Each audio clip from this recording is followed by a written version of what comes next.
Hello students, कैसे हैं आप स्टूडेंट्स। मैं आशा करता हूँ आप लोग सभी अच्छे होंगे, स्वस्थ होंगे।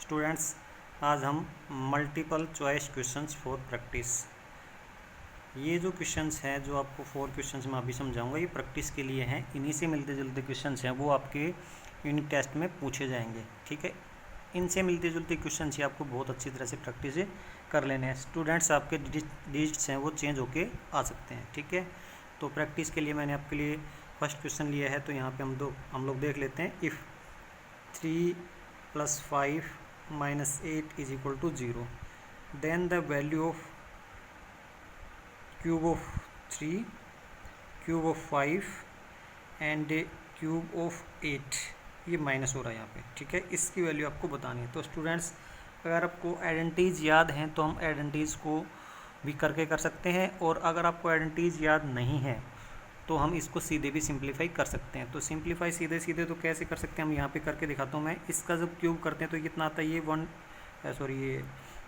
इसका तो 27 आएगा ऊपर, इसको 27 लिख देता हूँ मैं। ठीक है, इसका 27 आ गया ऊपर। उसके बाद इसका हम लोग देखते हैं, इसका 125 आ गया, तो 125। ठीक है, ये 125 आ गया। अब इसको जोड़ते हैं, तो जोड़ेंगे तो यहाँ से 2 आ गया, यहाँ पे 5 आ गया, और ये 1 आ गया, 152 आ गया, ये तो प्लस हो गया।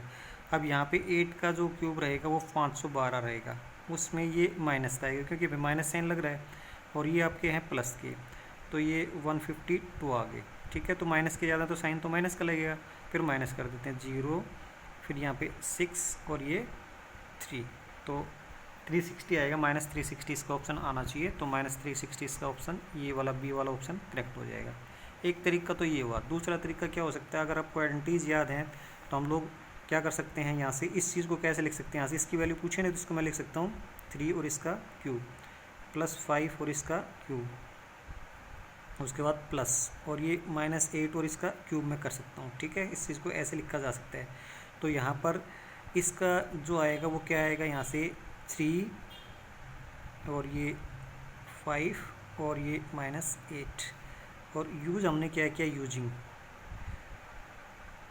If a + b + c = 0, then क्या होगा, a³ + b³ + c³, a³ + b³ + c³ = क्या होता है, 3abc होता है। ये वाली आइडेंटिटी हम यूज़ करते हैं।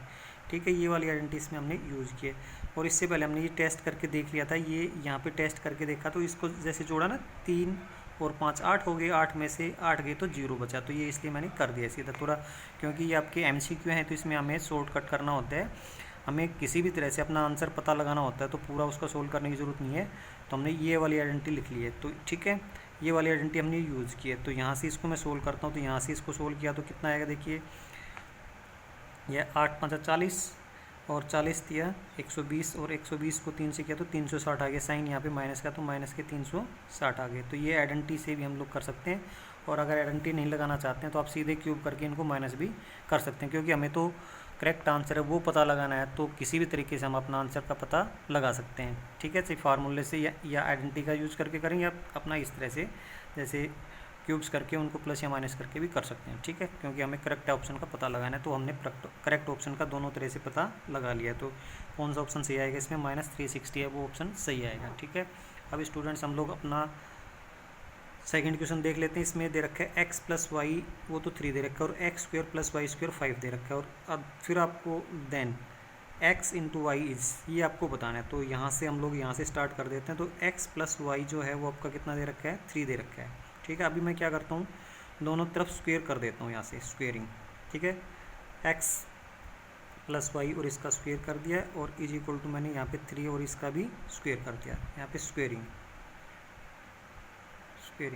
कर दिया ऑन बोथ साइड्स। ये थोड़ा सा शॉर्ट में करना है हमें। ठीक है, तो यहाँ से इसका स्क्वेयर किया तो x² + y² + 2xy = ये कितना आएगा, 3 का स्क्वेयर किया तो 9 हो गया।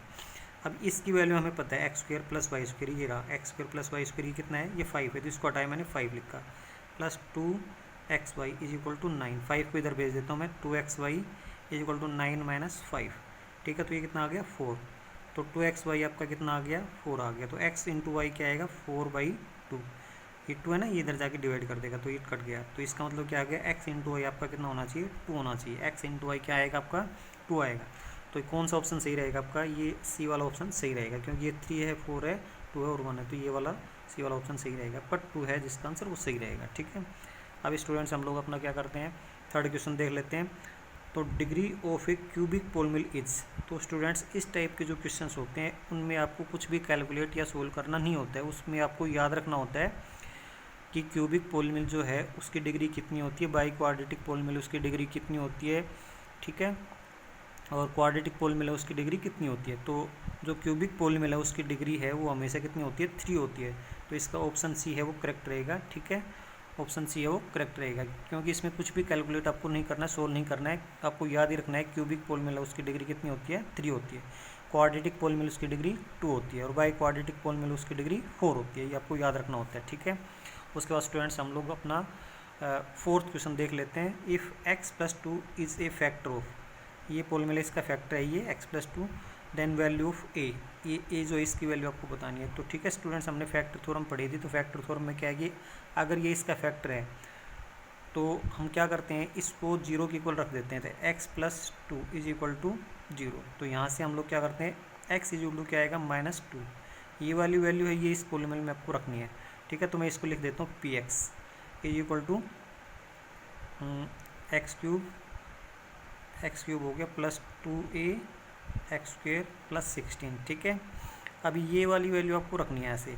ठीक है, और क्योंकि ये वाली वैल्यू रखेंगे तो वो आपका कितना आना चाहिए, 0 आना चाहिए, क्योंकि फैक्टर है। तो फैक्टर थ्योरम से क्या है कि अगर ये इसका फैक्टर है तो हम लोग ये रिमाइंडर थ्योरम जब इस पर अप्लाई करते हैं तो आपका रिमाइंडर कितना आना चाहिए, 0 आना चाहिए। तो p और ये -2 रख दिया मैंने।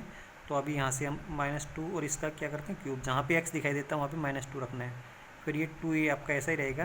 तो इसको क्या करता हूँ, -2 और इसका यहाँ पे स्क्वायर कर दिया, +16 कर दिया, और ये क्या आएगा आपका 0 आएगा, क्योंकि आपका ये फैक्टर थ्योरम यही बताती है कि इसको जब वैल्यू रखते हैं तो ये कितना आना चाहिए, आपका 0 आना चाहिए। तो अभी क्या क्या क्या क्या करते हैं, अभी देख लेते हैं यहाँ से।